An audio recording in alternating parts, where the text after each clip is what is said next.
Tamil cinema ரசிகர்கள் அனைவருக்கும் வணக்கம். இந்த வீடியோவில் நம்ம என்ன பார்க்க போறோம்னா ஃபீனிக்ஸ் திரைப்படத்தோட விமர்சனம். ஸோ இந்த படம் மேலே எல்லாருக்கும் இருந்த ஒரு எதிர்பார்ப்பு என்னன்னா, ஓகே விஜய் சேதுபதி சன் நடிக்கிறாரு, ஸோ இந்த படம் எப்படி இருக்க போகுது அப்படிங்கிற எதிர்பார்ப்பு தான். பட் எனக்கு பர்சனலாக இந்த படம் மேலே இருந்த மிகப்பெரிய எதிர்பார்ப்பு என்னன்னா, இந்த படத்தை எடுத்தது அனல் அரசு அவர்கள். ஸோ அவரோட ஸ்டண்ட் ஒர்க்கு நான் மிகப்பெரிய ஃபேன். குறிப்பாக நான் மகாநல்ல படத்தோட கிளைமேக்ஸில் அந்த ஸ்டண்ட் ஒர்க் அப்படிங்கிறது இப்போ நினச்சி பார்த்தாலும் அவ்வளோ குஸ்பம்ஸாக இருக்கும். அவர் ஒரு படத்தை டைரக்ட் பண்ணியிருக்காருன்னா அந்த படம் எப்படி இருக்கும் அப்படிங்கிற ஒரு எதிர்பார்ப்பு. அதே மாதிரி நான் சாம் சிஎஸ் அவர்களோட மிகப்பெரிய ஃபேன். அவரோட பேக்ரவுண்ட் மியூசிக்கு ஒரு மிகப்பெரிய ஃபேன். ஸோ இந்த படம் எப்படி அவர் ஒர்க் பண்ணியிருக்காரு பேக்ரவுண்ட் மியூசிக் அப்படிங்கிற ஒரு எதிர்பார்ப்பு. இந்த மாதிரி சின்ன சின்ன எதிர்பார்ப்புகளோட இந்த படம் பார்த்தேன். ஸோ இந்த வீடியோவில் நம்ம ஃபீனிக்ஸ் திரைப்படம் எப்படி இருக்குது, எனக்கு எப்படி கனெக்ட் ஆச்சு அப்படிங்கிறத நம்ம இப்போ பார்க்கலாம். வெல்கம் டு போகன்ஸ் நான் பெய்டு ரிவ்யூ. நான் உங்கள் தேவா.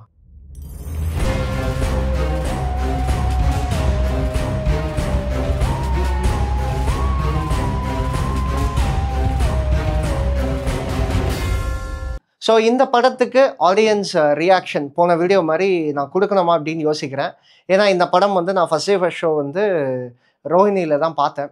ஸோ ரோஹிணி அப்படிங்கும்போது ஃபஸ்ட் ஷோ அப்படிங்கும்போது சூர்யா சேதுபதி அவரோட ஃபேன்ஸ் ஆகட்டும், அதே மாதிரி கூல் சுரேஷ் வந்திருந்தார், அவரை பார்க்க ஒரு கூட்டம் இருந்தது. ஸோ எல்லாமே கத்தி ஆரவாரமாக தான் இருந்தாங்க. எக்ஸாக்டான ஆடியன்ஸ் ரியாக்ஷன் வந்து என்னால் அப்சர்வ் பண்ண முடியல. அதனால இந்த வீடியோவில் ஆடியன்ஸ் ரியாக்ஷன் அப்படிங்கிறது என்னால் ஒழுங்காக சொல்ல முடியல. ஸோ இந்த படத்தோட கதை என்ன அப்படின்னு பார்த்தீங்கன்னா, ஒரு எம்எல்ஏ, ஒரு ஆளுங்கட்சி எம்எல்ஏ.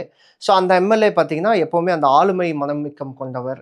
ஸோ அவரும் அவரோட குடும்பம் மட்டும்தான் எல்லாத்துலேயும் பெருசாக தெரியணும்.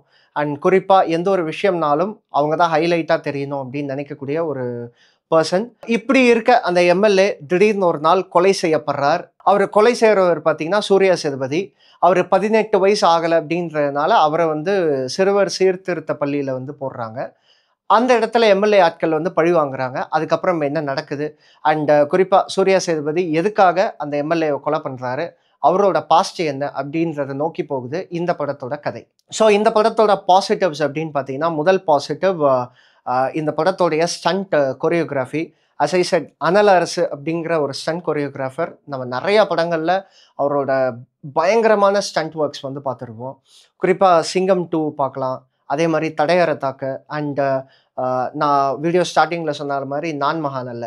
ஸோ அந்த படங்களில் என்ன ஒரு ஸ்டண்ட் ஒர்க் இருக்குமோ அதுக்கு ஈக்குவலான ஸ்டண்ட் ஒர்க் அப்படிங்கிறது இதில் ரொம்ப அழகாகவே இருக்குது. குறிப்பாக செகண்ட் ஹாஃபில் வர அந்த எம்எம்ஏ ஃபைட் அப்படிங்கிறது ரொம்ப சூப்பராக இருந்தது. அந்த எம்எம்ஏ ஃபைட் அப்படிங்கிறது ரியலிஸ்டிக்காக பண்ணியிருக்காங்க. பார்க்கும்போது ஓகே நல்லா எடுத்திருக்காங்கல்ல அப்படின்ற ஒரு ஃபீல் வந்து நமக்கு கொடுக்குது. அடுத்து மிகப்பெரிய ஹைலைட்டாக பார்க்குறது அப்படின்னு பார்த்தீங்கன்னா படத்தோட கேமரா ஒர்க். அண்ட் கேமரா ஒர்க்குமே படங்களில் அங்கங்கே அழகான மொமெண்ட்ஸை கேப்சர் பண்ணுது. குறிப்பாக மாஸ் மொமெண்ட்ஸ், அந்த எம்எம்ஏ ஃபைட் அப்படிங்கிறத அவ்வளோ ரியலிஸ்டிக்காக அவ்வளோ பர்ஃபெக்டாக எடுத்திருக்க சினிமாட்டோகிராஃபருக்கு ஒரு மிகப்பெரிய பாராட்டுக்கள்.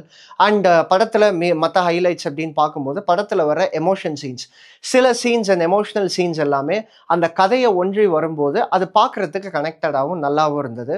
அதே மாதிரி இந்த படத்தில் பார்த்தீங்கன்னா பெர்ஃபார்மன்ஸ் அப்படிங்கிறது எல்லாருமே நீட்டான அவங்களுக்கு என்ன கொடுத்தாங்களோ அந்த பெர்ஃபார்மன்ஸ் வந்து பண்ணியிருக்காங்க.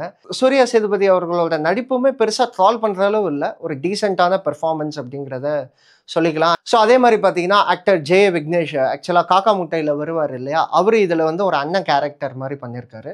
ஸோ அவரோட கேரக்டருமே ரொம்ப நல்லா இருந்தது. நான் அவரோட நடிப்புமே வந்து ரொம்ப டீசெண்டாக நல்லாவே இருந்துச்சு. ஸோ இந்த படத்தில் எதெல்லாம் ஒர்க் ஆகலை அப்படிங்கிறத இப்போ பார்க்கலாம். Starting with mass and elevation scenes versus story. So இந்த கதை வந்து புது கதை அப்படிங்கிறது எதுவுமே இல்லை. பட் திரைக்கதையாக அந்த கதையோடு போயிருந்தால் படம் வந்து நல்லாவே இன்ட்ரெஸ்டிங்காக இருந்திருக்கும்.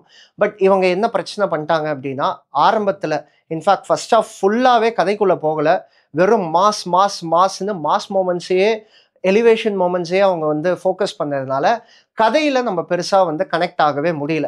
இன்ஃபேக்ட் ஃபர்ஸ்ட் ஆஃப் ஃபுல்லாக சூர்யா சேதுபதியை எந்த அளவு ஒரு மாஸ் மசாலா ஹீரோ ஆர் வந்து ஒரு ஆக்ஷன் ஹீரோவாக எலிவேட் பண்ணோன்னு அவங்க நினச்ச அளவு கதையில் அவங்க எங்கேயுமே வந்து கான்சென்ட்ரேட் பண்ணல. அதனால ஃபர்ஸ்ட் ஆஃப் வந்து நமக்கு அங்கங்கே நிறைய இடங்களில் நமக்கு boring moments or draggy moments அப்படிங்கிறது இருக்க தான் செய்யுது. ஸோ இந்த படத்தில் அடுத்து பெருசாக ஒர்க் ஆகாத விஷயம் அப்படின்னு பார்த்தீங்கன்னா சாம் சிஎஸ் அவர்களோட பிஜிஎம். பொதுவாக சாம் சிஎஸோட மிகப்பெரிய ஃபேன், அவரோட பிஜிஎம்க்கு ஒரு மிகப்பெரிய ஃபேன். அண்ட் இவருமே இந்த கமர்ஷியல் மூவிஸையும் நல்லா எக்ஸ்ப்ளோர் பண்ணிட்டு தான் வர்றாரு. தெலுங்குல, அதே மாதிரி மலையாளம், இந்த மாதிரி பல லாங்குவேஜில். பட் இந்த படத்தில் அவரோட மியூசிக் வந்து பெருசாக கனெக்டாக இல்லை அப்படிங்கிறது தான் உண்மை. பாட்டாவும் சரி, பிஜிஎம்மாவும் சரி. ஒருவேளை பிஜிஎம்ஸ் இன்னும் நல்லாவே இருந்திருந்தா மற்ற போரிங் மூமெண்ட்ஸையும் அது எலிவேட் பண்ணியிருக்கலாம் ஒரு வேளை.